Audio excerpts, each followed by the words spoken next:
Didn't the Star Trek movies come out in the 80s as well? The originals? I know the first one didn't, but I believe... Like, like Wrath of Khan and the other ones. Yeah, I want to say it was like... The good ones, yeah. 3 on came out in the 80s. But, yeah, I know those were really good movies, too. Yeah, and actually the cast half directed them. Yeah. And then, ironically, they turn around in the 90s, and what happens? Well, half the cast goes into Gargoyles. Oh, wait, that was half the cast from Next Generation, but... Yeah, and then in Star Trek Generations, they bring back Kurt Russell. Not Kurt Russell. Captain Kirk. Yeah. William Shatner. I was going to say, yeah, they put Kurt Russell in there. I missed him. I meant to say Yeah. William Shatner. William Shatner, yeah. But... And essentially...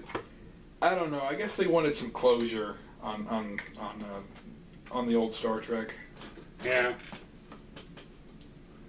But overall, yeah, the 80s may not have been such a wonderful time for a lot of giant monster movies because, let's face it, anime. It wasn't for anime, that's for sure. Yeah. Tons of anime came out. Yeah. I remember seeing the ads in the 80s and 90s when they would advertise, a lot of the more out there and more over-the-top violent anime movies to order for like $19.95 a VHS tape, and it's like, oh God, I look at that now and go, wow. There were some violent ones back then. Oh, but at the same time, some of them were really well made. Like, I'd have to double check the date on it, but Vampire Hunter D. I can't remember. That one is a very well made anime. It's got its violence. It's got its... Yeah. Akira came out in the 80s. Oh, That blew everyone away. Yeah, that one was over the top and wow. That's kind of the style we use for most anime nowadays. Yeah. The kind of motions, at least. Yeah. Fist of the North Star. Oh my God, that was violent. Rikio, I believe, also came out in the 80s, and I think Sailor Moon came out really late 80s. Yeah. Oh, did you ever see the pilot that they had for Sailor Moon? Yeah. Oh my God, it was horrifying. Yeah, they were Power Rangering it. Yeah. And what they wanted to do is have some live action girls and have like half CG and stuff. Oh my God, it would have been horrifying. And from what I understand, they actually have made a live action Sailor Moon. Yeah, they did. They made a live action Inuyasha. They're actually now doing a live action Ranma. And I think there was a sort of low budget production of a Urusei Yatsura production. I don't really remember it very well, but yeah, we know that thus far there were a whole lot of different things going on. I mean, heck, not just in the movies, but you also had, let's face it, about halfway through, wrestling got really big, and Hulk Hogan became... Hulkamania, yeah. Yeah, Hulk Hogan essentially became a household name. And this was back when he was, he may have been jacked up on roids or not. Either way, he was cool back then. Let me tell you something, brother. Yep. Macho Man. Yeah. Oh, yeah. God rest his soul. Yeah. And Andre the Giants. Yep. And the Ninja. Who got his ass kicked, but still was a welcome. He was a welcome. That reminds me of another one of the Ninja Turtles movies. The comics and the TV show. At least the first movie. That was 90. But we'll count it. It was starting to be made in the 80s. Okay. It was sort of an in-between, so we'll count. That, and overall, it does seem to kind of have the 80s feel. The 80s comics, which were very violent. Oh, yeah. And, let's see now. Are we leaving anything out? Oh, yeah, another thing that we want to discuss if we're getting 80s. Game systems. Oh, yeah. Yeah, the Ataris. Nintendo was coming. Yeah, Nintendo was there. Because of the big crash in '79. Yep. Really big crash. Yeah. Gaming almost disappeared. Yep. Yeah. Arcades were huge in the '80s. Oh God, yeah. Oh my God. I know arcades. I think there used to be like 3 arcades in Troy. A long time ago. There used to be a comic book shop. Now it's gone. Yeah. There's really nothing that's really big in Troy. Yeah, I mean, heck, West Milton's the same way. I know our town used to have bowling alley, comic shop. Now you got a bowling alley again, and a comic shop back. No, the comic shop actually vanished. The pastor didn't want to do it? Yeah, apparently not. Oh, man. But, which was a bummer because I was going, hey, that actually sounds cool. But, oh, wait, here's another thing from the 80s that, I'm actually into now, and I find it hilarious to go back and listen to the satanic propaganda. Oh, yeah. D&D. Dungeons and Dragons. Or the Mazes and Monsters movie. Oh, yeah. Not only did you have that, you had rare instances where people couldn't tell the difference between fantasy and reality, but they were usually screwed up in the head to begin with. Yeah, they were. That's where they went. That's where they did D&D, is to escape reality. Yeah. I mean, I'd like to escape reality, but I know I have to come back here. Yep. And, hey, that's the whole reason why I play from time to time. I play to escape reality and to have fun. Well, that and with most of our games, they usually break down about 10 seconds into it because somebody does something just so off the wall that it's funny. To tell you the truth, I see it's a lot like playing Monopoly. Yeah. Or taking an amateur acting class in some people's cases. Some people really get into it. But, I love sitting back and listening to the comparisons between that, rock music, and Satan. And I'm over here going, really? Yeah. Here's my take on it. As long as you don't start LARPing, you're fine. Yeah, you can dress up for the table, but that's about it. Yeah, I've noticed that's where most people end up having their issues.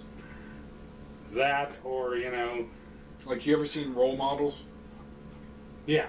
Kind of like that. That's a little unhealthy, but it's okay. Yeah. Healthy levels of LARPing are alright. When you're doing it 24/7, I'm sorry, you've got issues. But, yeah, you had that. You had, oh, don't forget porn. Oh, no, can't forget that. A lot of porn. Like, half the time, a lot of backwoods movies. Yep. Half the time, they put apart sex scenes. Like before they took the sets down, they actually did some sex scenes. Yep. You can see that if you look closely at some. Yeah. I don't, but still. Yeah. I mean, heck, we have to mention that. I mean, why not? There were Atari porn games. Oh, let's not talk about that, dude. Those are funny, though. Yeah, it's not. I mean, you make porn out of anything if you try hard enough. Yeah. But it really takes a bit of talent to go, we're going to reprogram this classic game into porn-related material. Right. And the disturbing part is when you play them. Is this erotic? No, it's disturbing and rather disgusting. I'm trying to think if there was a lot of war in the 80s. Yeah, I think we just had the Cold War. Yeah, we had the Cold War. We had the whole fall of the Berlin Wall. Yeah. Which I'm just saying, there wasn't anything huge. It wasn't until the Gulf War in the 90s, I mean, between Vietnam and the Gulf War, there wasn't a whole lot. Anything like really big bloodshed. Yeah, it's not like, but at least we didn't know about it. Right. At the same time, we're not over here going, oh, sure, give us that sumbitch, If anything, heck, I think Rambo, going back to the movies, I think that whole First Blood movie definitely did give a major insight to it's like PTSD of the Vietnam soldiers. A lot of the Vietnam vets. Well, that's what the author was doing when he wrote the book.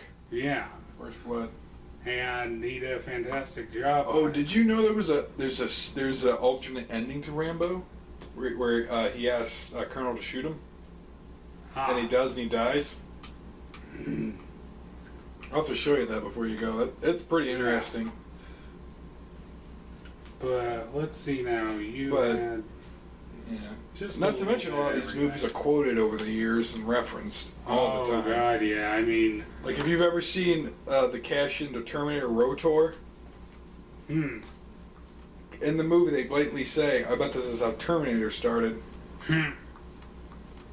That movie was really bad. It's really bad. I've seen it.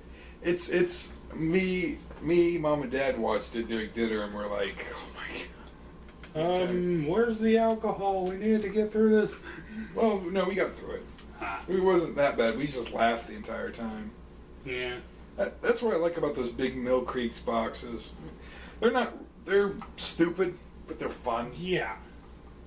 I love going through those, but yeah, this is definitely interesting. I mean, another thing, transitioning from the 80s into the 90s, because I know that the original was done in the 80s, you had the film Manhunter, which later on they switched over, replaced the original actor who played Hannibal Lecter with Anthony Hopkins and made Silence of the Lambs.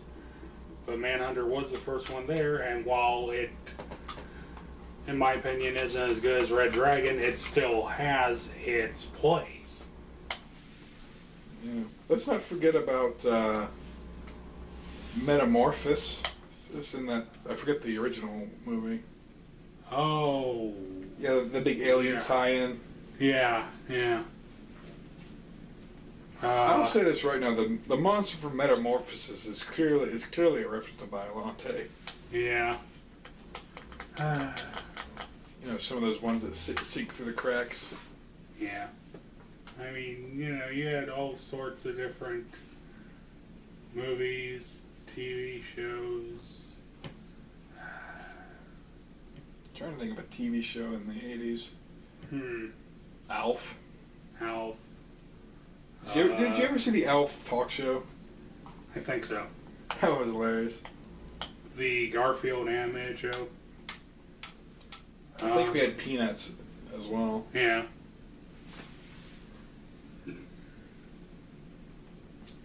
I think Nickelodeon started in the 80s as well. Yeah. And then Cartoon Network started in really late 80s. Yeah. All they showed was Looney Tunes all the time though. Oh yeah. But let's see now. Oh, there was a lot of foreign knockoff films like Turkish Star Wars and Turkish Rambo. Turkish Star Wars, Turkish Rambo, Bruno Mattei's Terminator 2, Alien 2 on Earth, for some odd reason I keep wanting to lob in Blood-Sucking Freaks, but oh wait, that was because of the fact that a women's rights organization called Women Against Pornography. Think about the acronym for that. Wow. WAP. Do you really want that to be your slogan? Females Against Pornography. That would have been even worse. Feminists Against Pornography. Yeah. Either way. Wasn't Beastmaster? Oh yeah, Beastmaster was a horrible, stupid sequel. Yeah. They were also where it was playing Beastmaster in the theater. I completely forgot about that. It's hilarious. But yeah, like I said, with the whole Blood-Sucking Freaks controversy, the whole thing about it was nailed because some woman took her kid to it and complained that R-rated or not, and a movie released by Troma, of all people, same people who made the Toxic Avenger movies. Oh, I don't want to get into those. Oh, I love those. But anyway, she complained that it upset her child. Yeah, that was another thing you had in the 80s. A lot of not so much civil rights movements and things like that, but people just bitching and complaining for the sake of bitching and complaining. And unfortunately, they've just migrated from the news channel to the internet. Right.